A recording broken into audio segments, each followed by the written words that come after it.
Gusto ko na i-share sa inyo yung niluto kong pork spare ribs caldereta.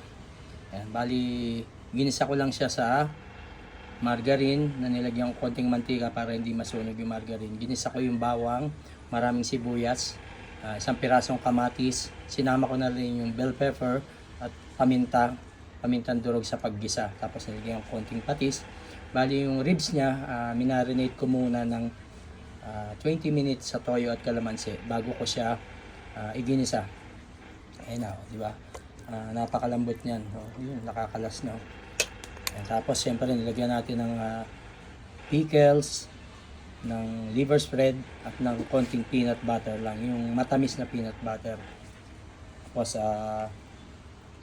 pinakuluan natin, nilagyan ko ng konting tubig hanggang lumapot na siya, matuyo at lumambot yung karne. Ito yung sarsa niya. Kumbaga pag nilagay nyo sa kanin, talagang ayun lambot talagang kukulay at kukulay siya na kaldereta.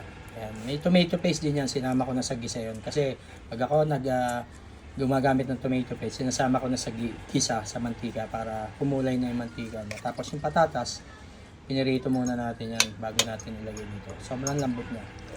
Ayan Ito yung part na gusto ko, yung maraming litid. Ayan maraming litid na may taba-taba na may laman. Kaya sulit na sulit to. Ayan, kalas-kalas na. Sobrang sarap niya at sobrang bango. Ayan yung mantika. Malabas na yung mantika. Kaya tamang-tama to sa kanin. Siyempre nilagyan ko rin ng sili yan. Ayan, ayan, may bell pepper din, di ba? Kumbaga, yung recado niya, yung ingredients niya, nadurog na yung mga bawang, sibuyas, kamatis, bell pepper.